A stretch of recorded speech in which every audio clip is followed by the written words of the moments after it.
Hello everybody. Today I would like to show you how to successfully pass the writing part of the exam for Czech citizenship B1. In the first task you are going to write some kind of a review. It's absolutely necessary to read the instruction carefully, and today we are going to write the review for the city festival, and we have to write 75 words. You have to reach the limit. It's absolutely necessary, because if you don't complete 75 words, the whole Czech exam is going to be cancelled for you. So that's a pity.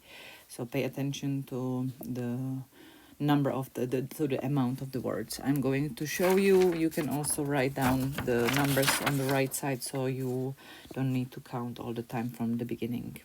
So the review, it always have 3 parts, and you have to think about some universal sentences, because that's going to be our tactic, to think about the sentences and to memorize them in the great form with the correct grammar, correct spelling, good vocabulary, and also the diacritics.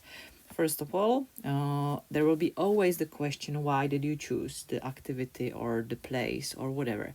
So universal sentence, I have seen the commercial, for example, or I received a recommendation from my friend, or I just like to visit those places. So for example, festivalu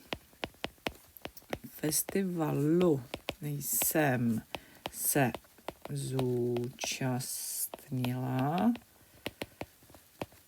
protože ráda chodím na koncerty. In the first sentence, you can see that I copied the form from the question, also with the diacritics, so you have great form and also great grammar. You just need to use the past tense, and of course follow the gender. So if you're a lady, zúčastnila, if you're a man, zúčastnil. Protože ráda chodím na koncerty. As I said, taky jsem viděla reklamu v televizi. And we are on B1 level, so we need to be more specific. Která se mi líbila. This is very frequent phrase and sometimes full of mistakes. So the subject here is the commercial. So I have seen the commercial and it's femininum. So that's why there is a femininum ending. Která se mi líbila. With the construction líbit se, you have to follow the second and the third position for the reflexivity and for the personal pronoun. So we have right now 19 words and we can continue. Co se vám na festivalu nejvíc líbilo? Again, we can copy the question in our answer. We just need to restore the word order. Nejvíc, great. Diacritic, se mi líbilo. If they asking vám, the conversion into the first person in the singular, it's mi. Nejvíc se mi líbilo.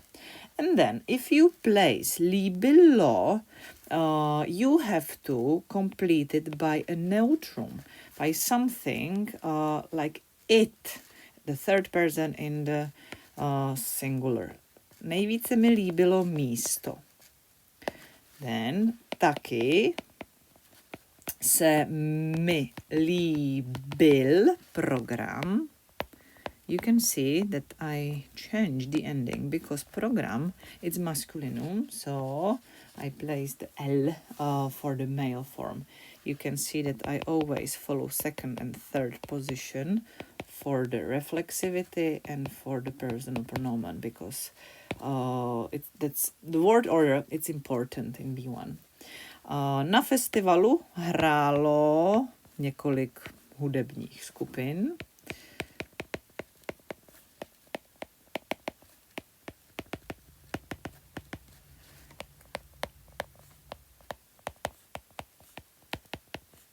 A kulturní program byl dobrý. A kulturní program, male form, byl dobrý, still male form. It's getting crazy. At the moment when I touch the screen, not just with the pencil, it's doing this. Never mind. Byl dobrý. So, what else? It's not enough. I like also the weather, for example. Počasí, weather neutrum, so the verb in the neutrum form. Bylo krásné. Atmosféra, that's femininum, byla taky skvělá, femininum ending for the verb and for the adjective form. So that's 52 words and we have to continue. The third part. What would you like to change? Co byste změnil, změnila? That's the conditional form and they are asking you in formal Czech, so you have to convert into the first person in the singular because you are describing your own opinion. Změnila bych. And now you have to think about the universal sentence. That's the tactic. So what would you change? Okay, the way of payment, the parking spot, or the staff wasn't friendly, for example, the environment, the design, whatever. Think about something what you can use as a universal sentence almost everywhere. So I believe that all the time when you can pay, you can complain about the way of payment, even though it's not true. You don't need to write the truth. So změnila bych možnost platby na festivalu. Jsme mohli platit pouze v hotovosti.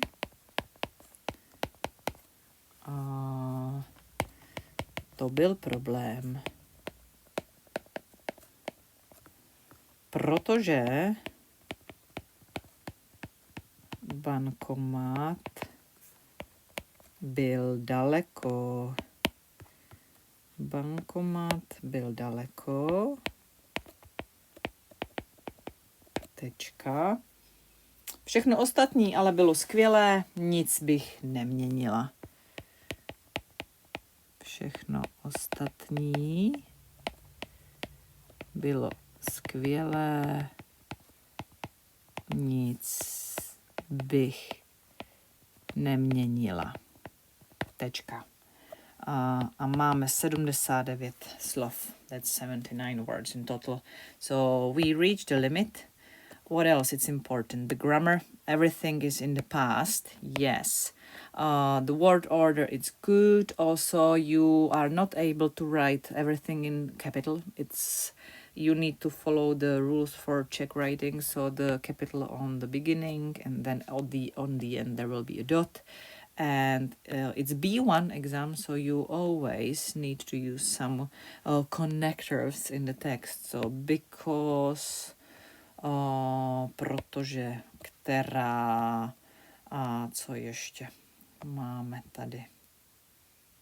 Všechno ostatní bylo skvělé, nic bych neměnila.